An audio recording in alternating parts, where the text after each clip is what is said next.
శ్రీ వేమూరి జగపతిరావు గారి మహనీయుల ముచ్చట్లు 4వ భాగం 12/7/24. ఇవాళ అద్భుత ఉపన్యాసాల సురేంద్రనాథ్ బెనర్జీ గారి గురించి చెప్తున్నాను. ప్రముఖ దేశభక్తుడు, వక్త, పత్రికా సంపాదకుడు సురేంద్రనాథ్ బెనర్జీ లండన్లో ఐపీఎస్లో లోనే ఉత్తీర్ణుడై రాగానే సిల్హట్ జిల్లా అసిస్టెంట్ కలెక్టర్గా నియమితులయ్యారు పశ్చిమ బెంగాల్. ఆ జిల్లాకు అప్పట్లో సదర్లాండ్ అనే ఆంగ్లేయుడు కలెక్టర్. అతడు సురేంద్రనాథ్ బెనర్జీ కన్నా ఒక ఏడాది ముందుగా ఐసీఎస్ పాస్ అయ్యాడు. ఇందాక కూడా ఐపీఎస్ సదర్లాండ్ ఐసీఎస్ 2 సార్లు తప్పిన తర్వాత ఉత్తీర్ణుడైతే సురేంద్రనాథ్ బెనర్జీ మొదటిసారి ఫస్ట్ క్లాసులో ఫస్ట్ గ్రేడ్లో ఉత్తీర్ణుడు. అందువల్ల సదర్లాండ్ బెనర్జీ అంటే సహించలేకపోయారు. పైగా అతని స్వతహాగా ఇంగ్లీషు వాళ్ళు గొప్పవాళ్ళమనే అహంకారం. భారతీయుడు 2వ శ్రేణికి తక్కువ గ్రేడ్ కలవాళ్ళని ఒక చులకన భావం కూడా ఉండేది. మహానాయకుడు సురేంద్రనాథ్ గొప్ప ఆత్మాభిమానం కల వ్యక్తి, ఎవరికి లొంగే ఘటంక. అందువల్ల వాళ్ళిద్దరికీ ఎప్పుడూ పడేది. సురేంద్రనాథ్ బెనర్జీని దెబ్బతీయాలని సదర్లాండ్ అవకాశం కోసం ఎదురు చూస్తూ ఉంటారు.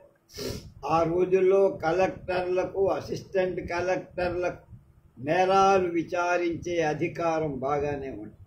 ఒక దొంగతనం కేసు విచారణ సందర్భంలో హెడ్ గుమస్తా తప్పుడు సలహాపై ఆధారపడి దొంగను నిర్దోషిగా తీర్పు చెప్పాడు సురేంద్రనాథ్.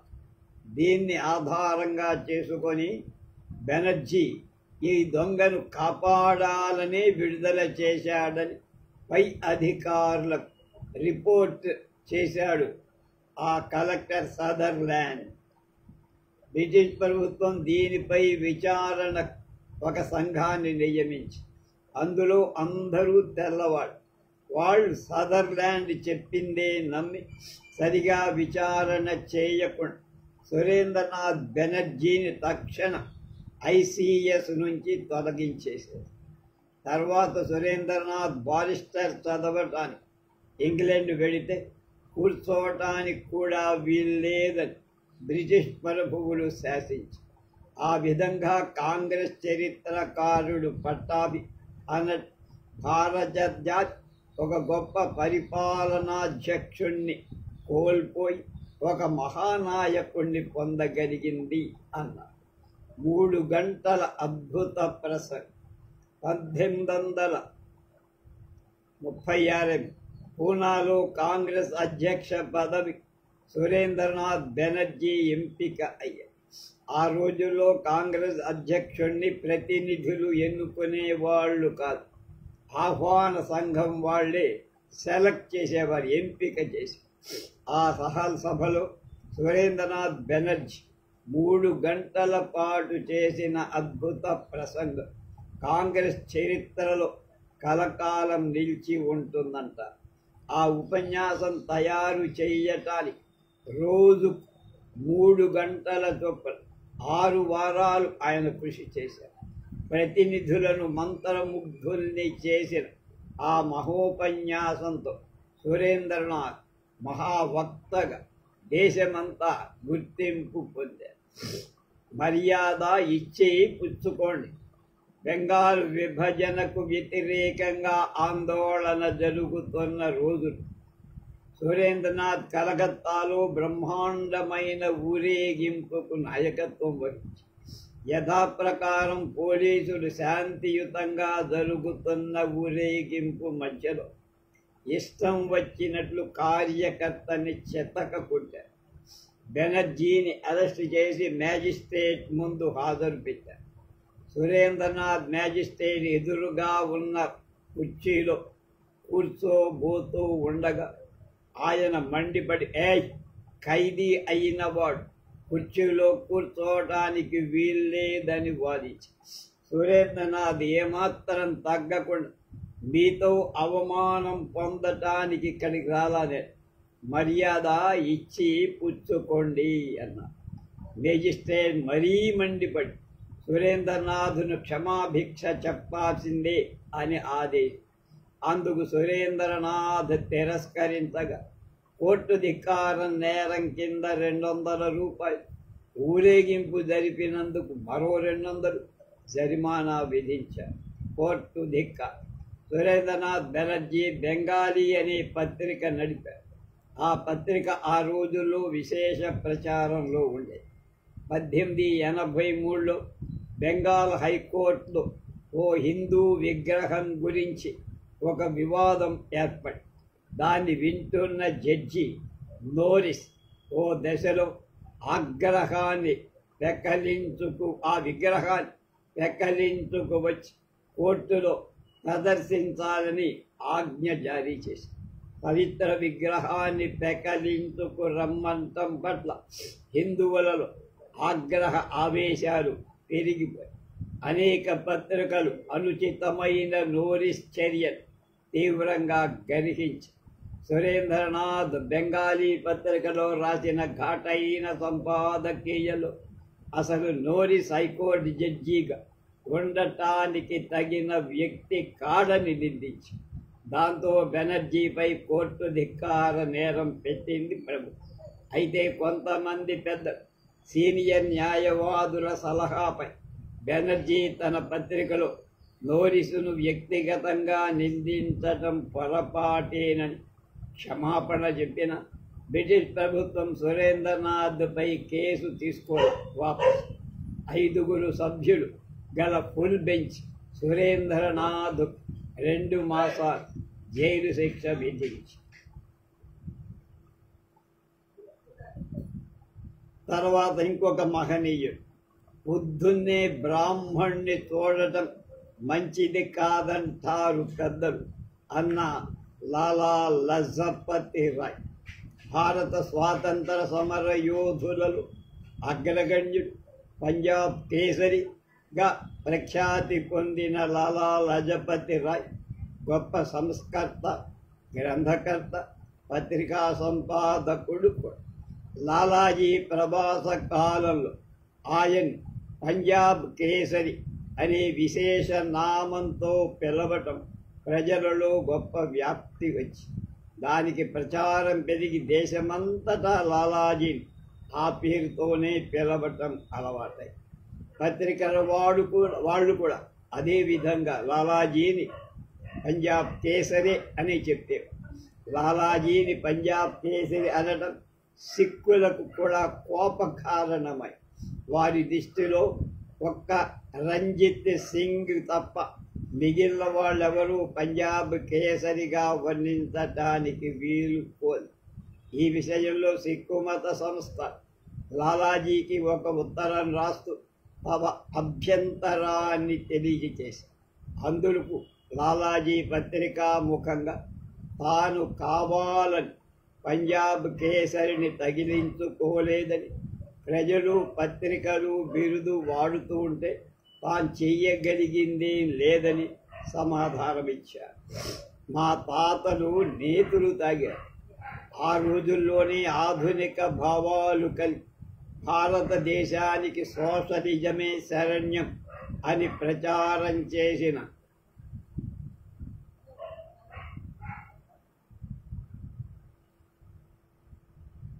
లాలాజీ మత ఛాందసులను ఏవగించుకునేవాడు, సర్వమత సమానత్వాన్ని బోధించేవాడు, ఆధ్యాత్మిక వాదనను నిందించేవాడు.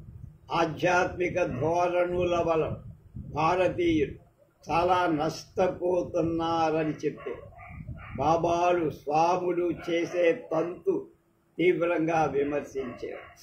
ఒకసారి హరిచావ్ ఉపాధ్యాయ అనే ఆయన త్యాగభూమి అనే హిందూ మత సంబంధమైన పత్రిక ప్రారంభిస్తూ దానికి సందేశం ఇవ్వాలని లాలాజీని కోరితే ఆయన మత సంబంధమైన పత్రికల్ని ఏవగించుకుంటా అటువంటి పత్రికల వలన దేశ ప్రజలు అధోగతి పాలవుతారని తెలియజేస్తూ కావాలంటే ఇవే మాటలు తానిచ్చే సందేశంగా వాడుకోవచ్చని చెప్పారు. ఒకసారి లాలాజీ మిత్రుడైన జోసియా వెడ్జ్వుడ్ స్వీయ చరిత్ర రాసి లాలాజీకి పంపి అభిప్రాయం తెలియచేయమని కోరారు. అందులో అనేక అధ్యాయాలు వెడ్జ్వుడ్ పూర్వీకుల గొప్పతనాన్ని అతిశయోక్తులతో వర్ణించటం చూసిన లాలాజీ చిరాగ్గా, మా తాతలు నేతులు తాగారు, మా మూతులు వాసన చూడమన్నట్లుగా ఈ విధంగా స్వీయ చరిత్ర రాసుకోవటం నాకు నచ్చల అని నిష్కర్షగా సమాధానం రాశారు. చెడిపోయిన బ్రాహ్మణ లాలాజీకి కిచ్చులు అనేటువంటి మిత్రుడుండేవాడు. తన పూర్వీకులు బ్రాహ్మణులైన కిచ్చులు ముస్లిం మతంలోకి మారి ముస్లిం లీగుతో పనిచేస్తూ ఉండేవాడు.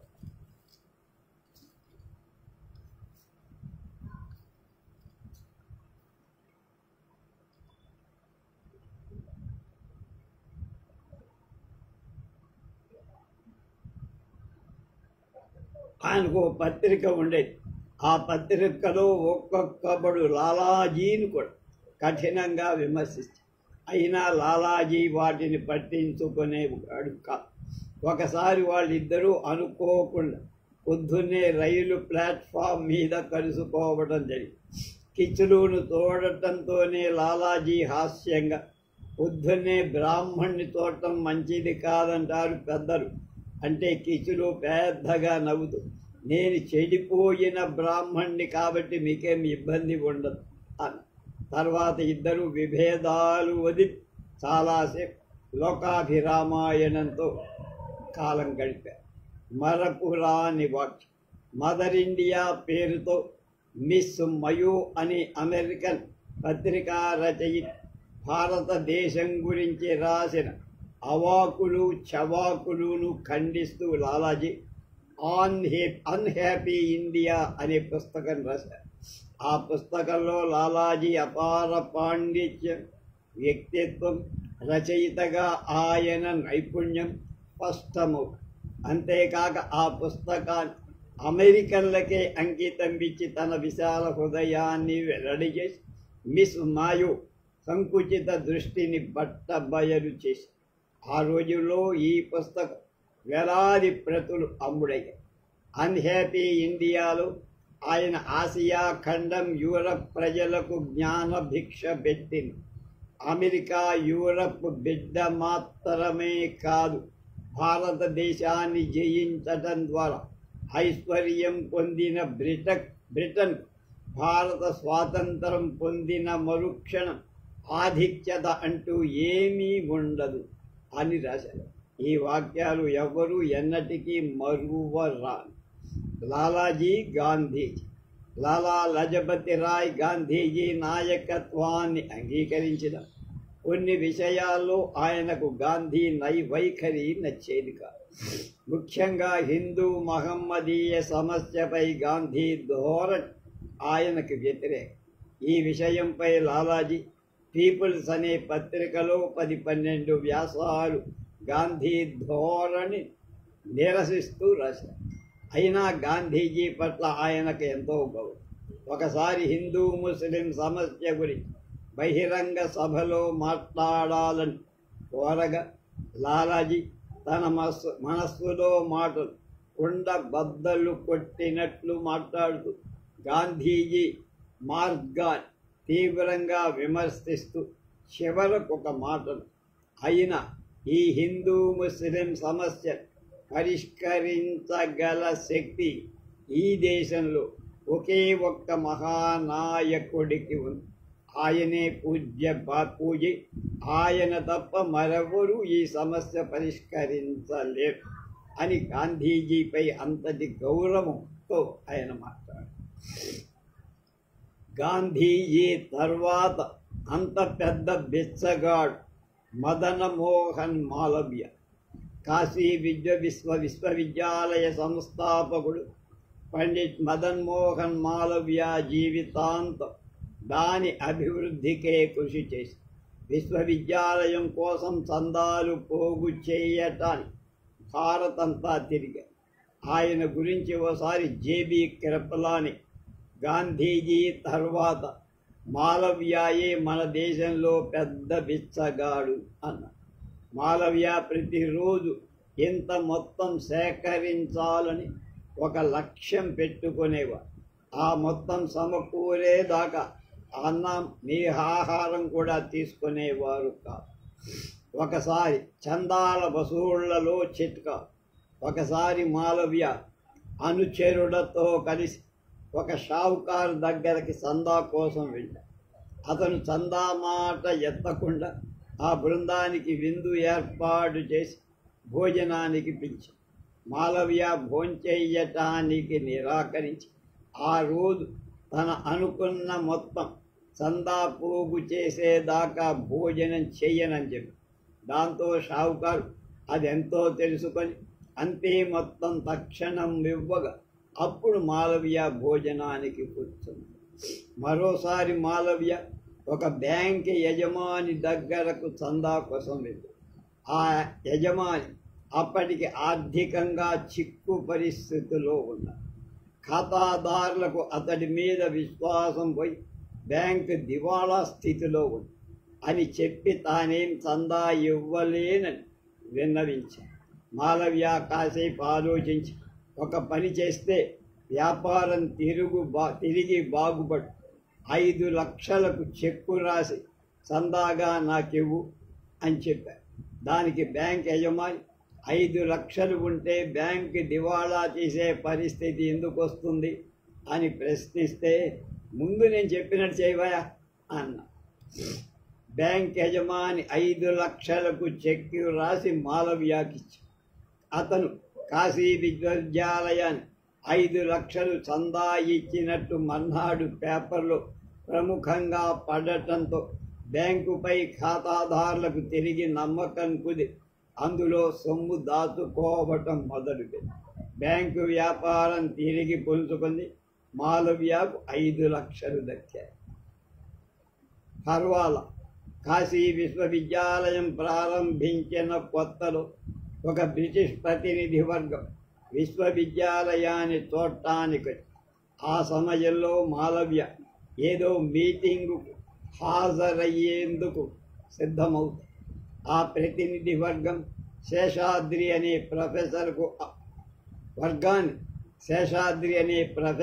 అప్పగించి విశ్వవిద్యాలయం అంతా తిప్పి చూపించండి అని పురమాయించి అప్పుడు సాయంత్రం 5 అయింది. అందుకని శేషాద్రి ఈ పాటికి విద్యార్థులు ఉపాధ్యాయులు ఇళ్ళకి వెళ్ళిపోయి ఉంటారు కదా అంటే పర్వాలేదు, నౌకర్లైనా ఉండరా అన్న. వాళ్ళు కూడా ఉంటారు ఉండరు అని సందేహం వెలిబుచ్చాడు శేష.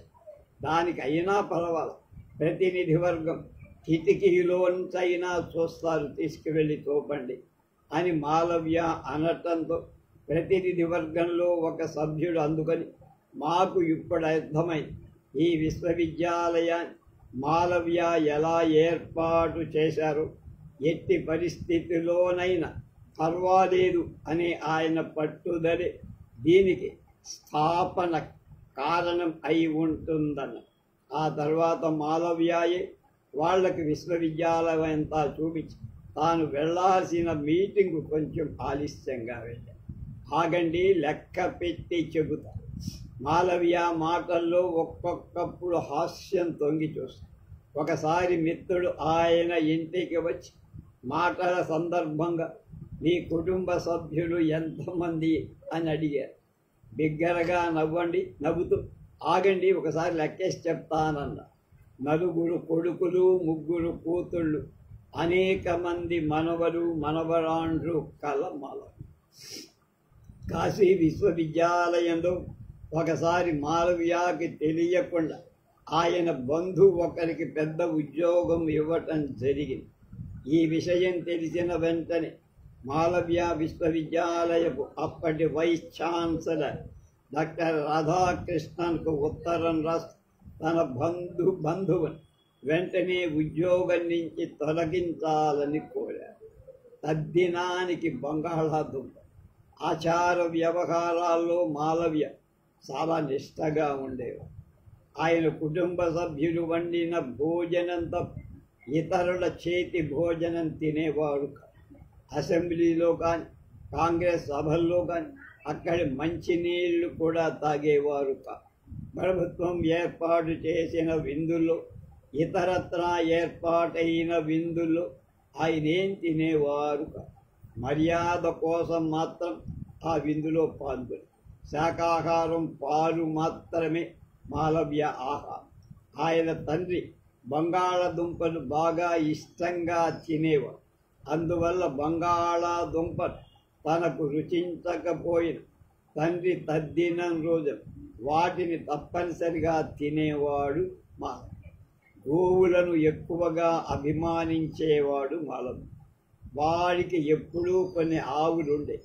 ఉదయం సాయంత్రం మాలవ్య ఆవు దూడలతో ఆడుతూ ఉండేవాడు.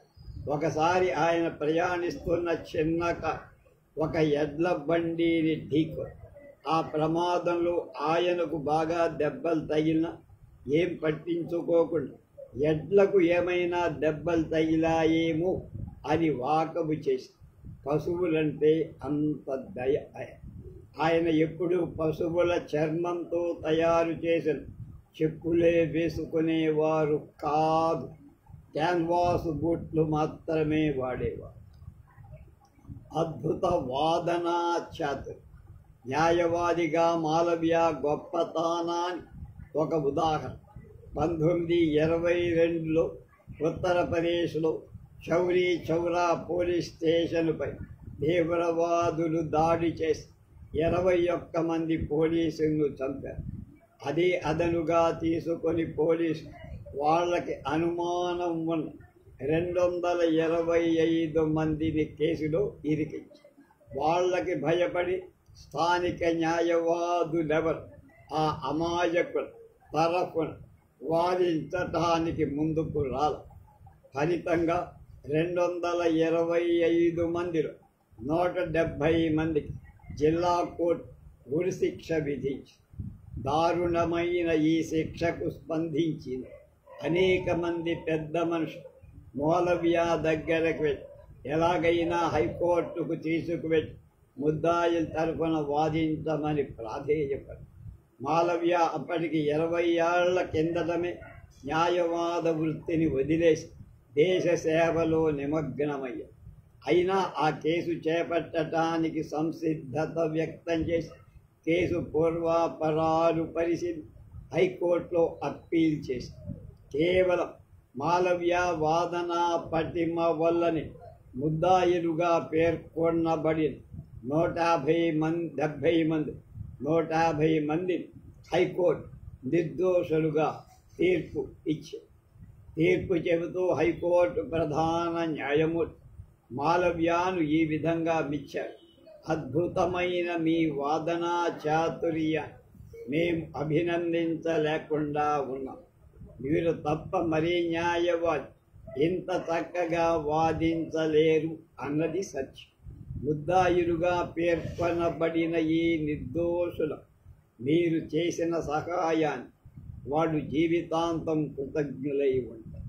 అలా హైకోర్టు జడ్జీల చేత కూడా కీర్తింపబడి ప్రతిభావంతుడ న్యాయవాది మదన్ మోహన్ మాలవ్య. ఈ విషయాలు మనకు ఎవరు చెప్పాల.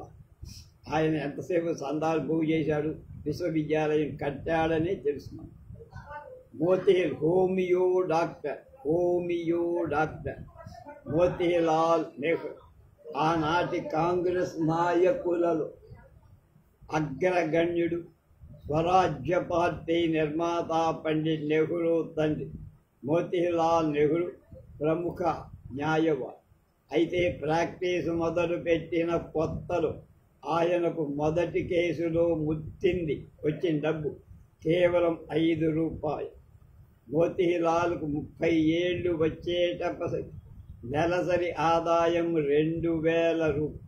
40 ఏట ఆయన సంపాదన నెలకు ₹1,00,000. అలహాబాద్ హైకోర్టులో ఆనాటి అత్యంత సమర్థులైన 4 లాయర్లలో మోతీలాల్ ఒకడు. నిత్యం విందులే. 1900 సంవత్సరాలు అలహాబాదులోని చర్చి రోడ్డులో ఒక పాత భవనాన్ని 19,000 కొన్నాడు మోతీలాల్. దాన్ని కొన్ని లక్షలు ఖర్చు పెట్టి ప్రసిద్ధ ఆనంద భవన్గా తీర్చిదిద్దారు. మోతీలాల్ ఐరోపా వెళ్ళినప్పుడు అక్కడి నుండి అధునాతన గృహ ఉపకరణాలు తెచ్చి ఆనంద్ భవన్లో ఉంచేవారు. ఆయనకు ఆదాయం ఎంత అధికంగా వచ్చేదో అంత విచ్చలవిడిగా ఖర్చు చేసేవారు. ఆనంద భవన్లో రోజు ఏదో ఒక పేరు మీద విందులు వినోదాలు జరుగుతూ 1904లో మోతీలాల్ ఐరోపా నుండి ఒక కారు తెచ్చారు. ఉత్తర హిందుస్థానంలో వాడకానికి వచ్చిన మొదటి కారు అదే. తర్వాత మోతీలాల్ ఫియట్, లాన్సియా అనే 2 కార్లను కూడా ఐరోపా నుంచే కొన్నారు. కార్లు కాక ఆయన వద్ద అనేక అరేబియా జాతి గుర్ర బగ్గీలు ఉంటాయి.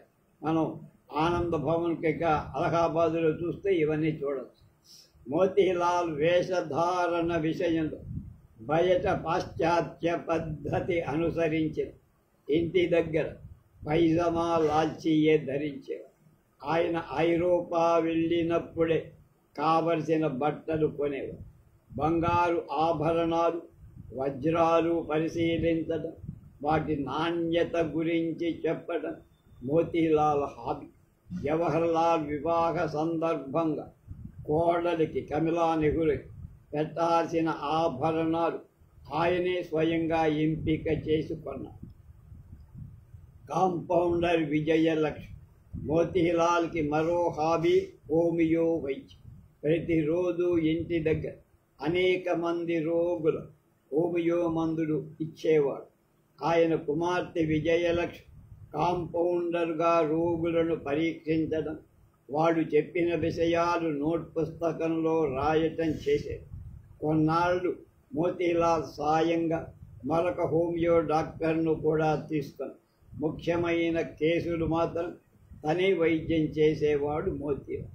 తండ్రి చేయలేని ఘనక 1929లో లాహోర్ కాంగ్రెస్ అధ్యక్ష పదవి పండిట్ జవహర్లాల్ ఎన్నికయ్యారు.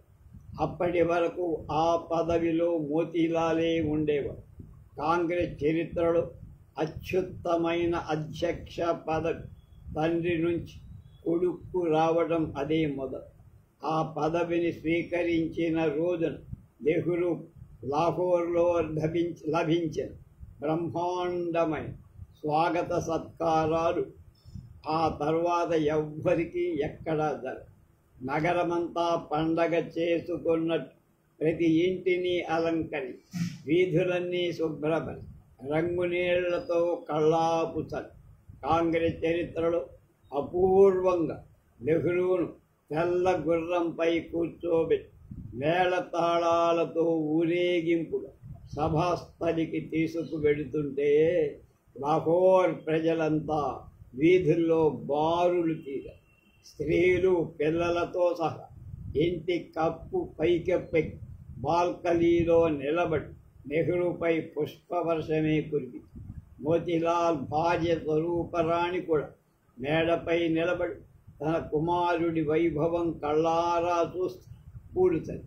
కుమారుడికి అధ్యక్ష పదవి అప్పగిస్తూ ఆనంద బాష్పాలు తండ్రి చేయలేని ఘనకార్యం తనయుడు సాధించగలడు అని ఒక పర్షియన్ సూక్తిని చదివారు. కాంగ్రెస్ నాయకుల కన్నా ఎక్కువగా జనాన్ని ఆకర్షించిన వైస్రాయ్ లార్డ్ మౌంట్ బాటన్. 1947లో మనకు స్వాతంత్రం రావటానికి కొద్ది రోజుల ముందే భారతదేశాన్ని ఆఖరి వైస్రాయిగా వచ్చిన ఎరల్ మౌంట్ బాటన్ పూర్వపు వైస్రాయల కన్నా అన్ని విధాలా విశిష్ట వ్యక్తి. అంతకు ముందు వచ్చిన వైస్రాయులంతా భోగభాగ్యాల ఆడంబరాలు అలవాటు పడి ప్రజానీకానికి దూరంగా ఉండిపోతే రాజకుటుంబానికి చెందిన మౌంట్ బాటన్ ఆయన భార్య ఎడ్విన ఇద్దరూ కూడా భారత ప్రజానీకానికి ఆప్తమిత్రులుగా వ్యవహరించి వారు ఢిల్లీ రావటంతోనే లోగడ వైస్రాయ్ అనుసరించిన డాంబికాలన్నీ వదిలేశారు. జనసామాన్యంలో వైస్రాయ్ లోగడ వైస్రాయులు దేశంలో ఎక్కడ పర్యటనకు వెళ్ళిన ప్రతి 100 గజాలకు ఒక సాయుధ పోలీస్ కాపర్. వీళ్ళు కాక వందలాది పోలీసు సిబ్బంది వైస్రాయిని కాపాడటానికి సెక్యూరిటీగా వెళ్ళేవారు. ప్రతి ఉదయం వైస్రాయి గుర్రం మీద షికారు వెళ్తే ఎందరో రక్షక భటులు ఆయనతో పాటు వెళ్ళారు. వైస్రాయ్ పోలో ఆడుతున్న తోటు అసంఖ్యాకమైన సాయుధ పోలీసు వలయంగా ఉండేవారు. మౌంట్ బాటన్ దంపతులు భారత ప్రజానీకానికి సన్నిహితంగా ఉండాలనే ఆలోచనతో అంగరక్షకులు పోలీస్ అధికారులు ఎంత వారించిన పాత పద్ధతులని వదిలారు. ఆ దంపతులు ప్రతిరోజు ఎలాంటి రక్షణ బందోబస్తు లేకుండానే ఇద్దరి గుర్రాల మీద షికారుకు వెళ్ళేవారు. వారి పొడవైన దారి పొడవున ఎదురైన వాళ్ళు నమస్కారం చేస్తుండే ప్రతి నమస్కారం చేస్తూ ప్రయాణం చేసి మహనీయుడు మౌంట్ బాటన్ దంపతులు ఢిల్లీ వచ్చిన వారంలోపే ఒకరోజు హఠాత్ముగా పండిట్ జవహర్లాల్ నెహ్రూ ఇంటికి వెళ్ళారు. అప్పుడు నెహ్రూ తోటలో పచారులు చేస్తున్న మౌంట్ బాటన్ నెహ్రూ భుజం మీద చెయ్యేసి కుశల ప్రశ్నలతో పలకరించి పిస్తాపాటి మాట్లాడారు. ఆ దగ్గరలో ఉన్న వ్యక్తులతో కరచాలనం చేశారు. ఈ చర్య నెహ్రూతో సహా అందరినీ ఆశ్చర్యంలో ముంచి లోగడ వైస్రాయులెవరు రాజకుటుంబాల ఇళ్లకు తప్ప ఇతరుల ఇళ్లకు వెళ్ళేవాళ్ళు ఆ వెళ్ళటం కూడా ఎంతో హంగు ఆర్భాటంతో మళ్ళీ మార్బలంతో వెళ్ళారు. ఆ రోజు సాయంత్రం సోదరి విజయలక్ష్మి పండిట్తో ముచ్చటిస్తూ భగవంతుడి దయ వల్ల ఈనాటి మన దేశానికి ఒక మహనీయుడు వైస్రాయిగా వచ్చాడు అన్నారు తల్లి. కాంగ్రెస్ నాయకుల కన్నా వైస్రాయి దంపతులే మిన్న. వైస్రాయి దంపతులు మరో అసాధారణ చర్య తీసుకున్నారు. వైస్రాయి భవంతిలో జరిగే విందులన్నిటికీ అతిథులుగా తప్పనిసరిగా సగం మందైన భారతీయులు ఆహ్వానించేట్టు చేసి లోగడ జరిగిన విందులో అసలు భారతీయులకు ఆహ్వానాలు అందేవి కావు. కేవలం ఆంగ్లేయుల్నే పిలుచుకొని మాంసాహారం తినని భారతీయులు శాకాహారం కూడా ప్రత్యేకంగా తయారు చేయించాలని కూడా నిర్ణయం చేశారు. వీటన్నిటి వల్ల మౌంట్ బాటన్ దంపతుల పట్ల భారతీయులకు వల్లమాలిన అభిమానం కలిగి వాళ్ళు ఎక్కడికి వెళ్ళిన విశేషంగా జనాన్ని ఆకర్షించేవారు. ఒకసారి నెహ్రూ అంటున్నాడు, కాంగ్రెస్ నాయకుల కన్నా వైస్రాయి దంపతులు ఎక్కువ జనాన్ని ఆకట్టుకుంటున్నారు.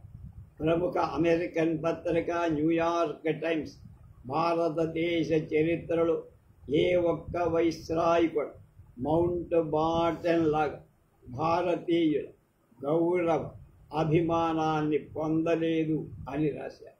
ఆగస్టు 15, 1947 ఆగస్టు 15 భారతదేశానికి స్వతంత్రం ఇవ్వాలనే నిర్ణయం బ్రిటిష్ ప్రభుత్వం లేదా జాతీయవాదులు చేసిన నిర్ణయం కాదు అంటే నమ్మకం కలగదు కష్టం. కానీ నిజానికి ఆ తేదీ నిర్ణయించి ఆనాటి వైస్రాయ్ మౌంట్ బాటన్ మాత్రం. అంతకు పూర్వం భారత్కు స్వతంత్రం ఇవ్వాలని బ్రిటన్ నిర్ణయించిన ఇంకా తేదీ నిర్ధారణ కాలం. జాతీయ నాయకులు కూడా స్వాతంత్రాన్ని పొందటం ఖాయమని నమ్మిన అది ఏ తేదీన జరుగుతుందో ఊహించాలి. 1947 మేలో ఓ రోజు మౌంట్ బాటన్ పత్రికాగోష్ఠి ఏర్పాటు చేశారు. దానికి ప్రపంచం నలుమూలల నుంచి 300 మంది పైగా పత్రికా విలేకరులు వచ్చారు. గోష్ఠి జరుగుతుండగా ఒక విలేకరి సూటిగా, భారతదేశానికి ఏ తేదీన స్వతంత్రం ఇవ్వాలనుకుంటున్నారు మీరు అని ఆ ప్రశ్నకు సిద్ధంగా లేని మౌంట్ బాటన్ కాసేపు ఆలోచించి ఆగస్టు 15 అని ప్రకటించి, ఆగస్టు 15 అని మౌంట్ బాటన్ ఎందుకు నిర్ధారించారంటే అంతకు 2 ఏళ్ల క్రితం తాను ఆగ్నేయాసియాలో మిత్రమండలి సైన్యాధిపతిగా ఉండగా జపాన్ ఆగస్టు 10న లొంగిపోయి సైన్యాధిపతిగా ఆయనకు అంతకంటే ఆనందకరమైన వార్త ఇంకోటి లేదు.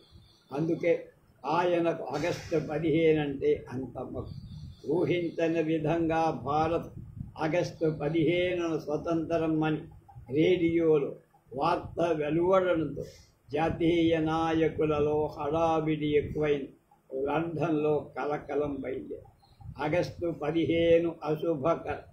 ఇదిలా ఉండగా జ్యోతిష్కులు పంచాంగాలు తిరగేయటం ప్రారంభించి కూడికలు హెచ్చవేతలు మొదలుపెట్టి కాశీలోని జ్యోతిష్య పండితులు మొదటగా ఆగస్టు 15 శుక్రవారం అశుభకరమైందని ప్రకటించి అనేక పండితులు వీళ్ల వాదాన్ని బలపరిచి వీరి మాటలు నమ్మిన అసంఖ్యాక ప్రజలు అయినా ఈ ఇంగ్లీషు వారు ఆగస్టు 15నే మనల్ని వదిలిపోవటం ఎందుకు, 16న పోతే బాగుండేది కదా, ఒక్కరోజు మనకు స్వతంత్రం రావశ్యతం, ఆలస్యమైతే కొంపలే మంటుకుంటాయి అని వాపోసు.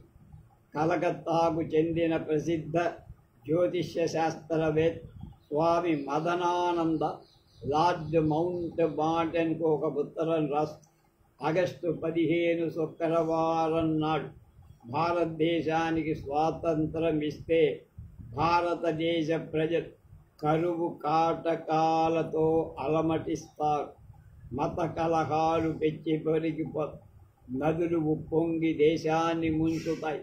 కాబట్టి ఆ తేదీ మార్చాల్సిందని మరీ కోరు. అయితే ఈ మూఢనమ్మకాలు విశ్వసించే మనిషి కాదు మౌంట్ బాటన్. ప్రకటించిన విధంగానే ఆగస్టు 15వ తేదీనే మనకు స్వాతంత్రం లభించింది. పొట్టివాడైన గట్టివాడైన లాల్ బహదూర్ శాస్త్రి పొట్టిగా ఉన్న తనపై తానే జోకులు వేసుకొని ఇతరులను నవ్వించేవాడు.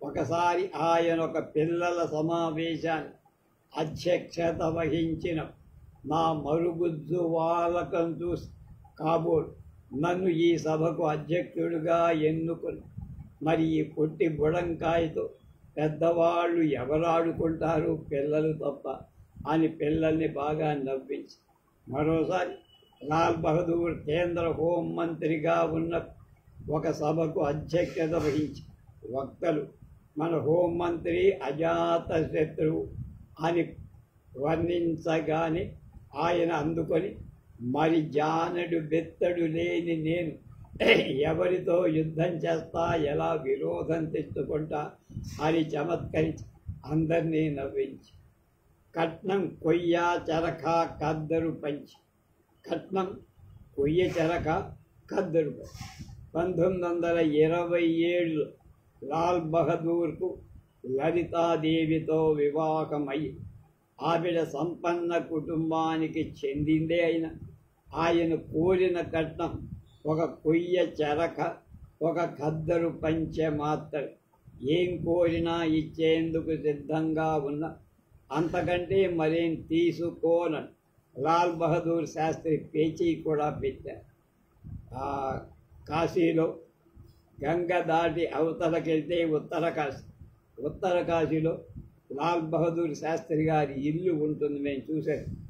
ఆ ఇంటి నుంచి పుస్తకాలు నెత్తి మీద పెట్టుకొని ఆయన గంగా నదిని ఈదుకొని ఇక్కడికి వచ్చి ఉత్తర పక్కన కాశీ విశ్వవిద్యాలయంలో అక్కడ చదువుకున్నాడు. ఒకసారి లాల్ బహదూర్ గారి పెద్ద కొడుకు 10 ఏళ్ల వయసులో బాగా అల్లరి చేస్తే ఆయనకి విపరీతమైన కోపం వచ్చి బెత్తం తీసుకొని కొడుకు వెంటబడి తండ్రి చేతికి చెక్కకుండా ఇంటి చుట్టూ తిప్పాడు. ఈలోగా ఆయన తన కోపానికి తానే నవ్వుకొని, ఒరే అబ్బి, కళ్ళు మూసుకున్న స్నానాల దుడ్డో దాక్కో అని కొడుకు సలహా ఇచ్చి ఆ విధంగా ఆయనకు అరుదుగా కోపం వచ్చిన వెంటనే నిభాయించుకునే శక్తి ఉంది. బురఖాలో శాస్త్రి అలహాబాద్ పట్టణం నడిబొడ్డున ఒక గంట స్తంభం 1930లో దానిపై కాంగ్రెస్ జెండా ఎగరెయ్యాలని పట్టణ కాంగ్రెస్ సంఘం తీర్మానం. అది తెలిసిన బ్రిటిష్ పాలకులు ఆ ప్రయత్నాన్ని అడ్డుకొనేందుకు స్తంభం చుట్టూ పోలీసు బందోబస్తు పెట్టారు. దరిదాపులకు కాంగ్రెస్ వాళ్ళు వాలంటీర్ల ఎవరిని రాకుండా కట్టడి చేసి ఒక రోజున చుట్టూ పరదాలు కట్టిన ఓ గుర్రబండి గంట స్తంభం ముందు ఆగి అందులోంచి బొరఖా వేసుకున్న ఒక ఆకారం దిగి చకచకా మెట్లెక్కి స్తంభం పైకి గంట స్తంభంపై విహారార్థం స్త్రీలు రావటం మామూలు. అందువల్ల కాపలా ఉన్న పోలీసు ఎవరో అమ్మాయి షికారు కోసం అలా ఎక్కింది కాబోలనుకో. అయితే బురఖాలో ఉన్నది లాల్ బహదూర్ శాస్త్రి. కాంగ్రెస్ జెండాను గంట స్తంభంపై కట్టి ముసుగు తీసి పారేసి ఖద్దరి పంచా లాల్చీతో తాపీగా దిగి వస్తున్న ఆయన్ను చూసి పోలీసులు అవాక్కైపోయారు. ఈ విధంగా అసాధ్యం అనుకున్న విషయం తనకు తోచిన ఉపాయం కథావిష్కరణ చేసిన లాల్ బహదూర్ 6 నెలలు జైలు శిక్ష విధించబడ్డారు. ఖాకీ టోపీ, క్రికెట్ అంటే ఆయనకు ఎంతో అభిమానం. కేంద్ర హోంమంత్రిగా ఉన్న ఒకసారి కాన్పూర్లో జరుగుతున్న క్రికెట్ మ్యాచ్కి వెళ్ళారు. అక్కడ కొందరు విద్యార్థులు ఆడపిల్లల పట్ల అనుచితంగా ప్రవర్తిస్తారు. పోలీసుల జోక్యంతో వాళ్ళు మరింత రెచ్చిపోయారు. లాల్ బహదూర్ వెంటనే రంగంలోకి దిగి పోలీసులను వెళ్ళి పొమ్మని చెప్పి విద్యార్థులను మందలించి గొడవను సద్దు చేశారు. అయితే విద్యార్థులు మర్నాటి మ్యాచ్ ఎర్ర టోపీల వాళ్ళు రాకూడదనే షరతు పెట్టి అందుకు ఆయన ఒప్పుకొని మర్నాడు పోలీసు ఎర్ర టోపీలకు బదులు ఖాకీ ధరించి యథాప్రకారం వచ్చి లాల్ బహదూర్ శాస్త్రితో ఫిర్యాదు చేస్తే, అవును మీరు రావద్దన్నది ఎర్ర టోపీల వాళ్ళని కదా, ఎర్ర టోపీలు ఎక్కడా లేదే, వాళ్ళంతా ఖాకీ టోపులతో వచ్చారయ్యా, మీకేం బాధ అని చమత్కరిస్తే విద్యార్థులు మాట్లాడలేక ఒక్కటే అరియర్లు ఘోర రైలు ప్రమాదం జరిగిన రైల్వే మంత్రిగా ఉన్న లాల్ బహదూర్ రాజీనామా చేసి ఆ మరుక్షణం నుంచి ప్రభుత్వ కారు కూడా ఉపయోగించక సిటీ బస్సు ఎక్కి ఇంటికి చేరారు. ఇంట్లో కూడా భార్యతో ఇవాళ్ళ నుంచి నాకు ఉద్యోగం లేదు కాబట్టి ఇక నుంచి ఒకటే ఒక్క కూర వండు అని. ఆయనకు ఢిల్లీలో స్వంత ఇల్లు లేదు. ప్రభుత్వం ఇచ్చిన ఇల్లు వదిలిపెట్టి అద్దె ఇంట్లోకి వెంటనే మారిపోయిన మహానుభావుడు. నా రెక్కలే నాకు ఆధారం. ఆ తర్వాత జైపూర్లో జరిగిన కాంగ్రెస్ సభకు చేతిలో పెట్టె సంకన బిడ్డింగుతో హాజరైన లాల్ బహదూర్ శాస్త్రిని చూసి జవహర్లాల్ నెహ్రూ ఇదేమవతారమయ్యా అని ప్రశ్నిస్తే, మంత్రినైతే ఈ లగేజ్ అంతా ప్రభుత్వం మోసేది, ఇప్పుడు నా రెక్కలే నాకు ఆధారం అని నవ్వుతూ అన్నాడు. లాల్ బహదూర్ నికార్సైన శాఖాహారి. విదేశీ పర్యటనల్లో కూడా ఆయన మాంసాహారం తినేవాడు కాదు. అక్కడి విందులలో మద్యానికి బదులు మంచినీళ్ళు. ఆయనకు ధూమపానం అస్సలు పడదు. వేడి టీ మాత్రం ఎక్కువగా తాగారు. శనగలు బాగా ఇష్టంగా తినేవారు. లాల్ బహదూర్ ఇండియా పాకిస్తాన్ యుద్ధ సమయం అనేక ఉక్కు మనిషిగా సర్దార్ పటేల్తో సమానుడుగా వర్ణించటం జరిగింది. మొఘల్ సరాయిలో 1904 అక్టోబర్ 2న జన్మించిన లాల్ బహదూర్ శాస్త్రి 62వ ఏట 1966 జనవరి 10 తాష్కెంట్లో మరణించారు. గాంధీ గారి జన్మదినం, లాల్ బహదూర్ శాస్త్రి జన్మదినం 2 అక్టోబర్ 2. అత్యంత క్లిష్ట పరిస్థితులు ప్రధానిగా కొనసాగి రాష్ట్రాల మధ్య, దేశాల మధ్య శాంతి వారధులు నిర్మించిన శాస్త్రిజీ గొప్ప రాజకీయవేత్తే కాదు, అత్యంత శాంతి కాము, నిజాయితీపరుడైన పాలకుడే. కానీ కీర్తిశేషులు లాల్ బహదూర్ శాస్త్రి ఇండియా పాకిస్తాన్ యుద్ధ సమయం అనేక పత్రికలు ఉక్కు మనిషిగా వర్ణించటం జరిగింది. ఆయన ధైర్య సాహసాల వల్లనే ఇండియా విజయం సాధించిందని కూడా రాశారు. ఇంకా కొంతమంది అయితే శాస్త్రీజీని సర్దార్ పటేల్తో కూడా పోల్చారు. కానీ నిజానికి ఇవన్నీ కట్టు కథలు. శాస్త్రీజీ నిజాయితీపరుడై సమర్థుడైన పరిపాలకుడే కానీ ధైర్య సాహసాలు తక్కువ. ఇందుకు ఉదాహరణ భారత పాకిస్తాన్ పోరాట సమయంలో ఢిల్లీ మీద బాంబు దాడి జరుగుతుందనే భయం ఆయన అధికార నివాసంలో నిద్రించేవాడు కాదు. ఆయన కుటుంబ సభ్యులతో పాటు చీకటి పడే సమయాన్ని రాష్ట్రపతి భవనానికి వెళ్ళి అక్కడ ఒక భూగ్రహంలో ఉంటే అందులో మాత్రమే నిద్రించేవాడు. రాష్ట్రపతి రాధాకృష్ణన్ మాత్రం మామూలుగా తన గదిలోనే పడుకునేవాడు. భారత పాకిస్తాన్ పోరాటంలో భారత విజయానికి కారణం మన వీర జవాన్ల ధైర్య సాహసాలు. దానికితో ఆనాటి సైన్యాధిపతి అయిన general JN Chaudhuri, air marshal Arjun సింగ్ల చాకచక్యం మాత్రమే కారణంగా చెప్పచ్చు. రేపు ప్రధానిగా వచ్చే జీతం చాలని చెప్పిన భారత మొదటి ప్రధానమంత్రి పండిట్ జవహర్లాల్ నెహ్రూ గురించి రేపు తెలుసు.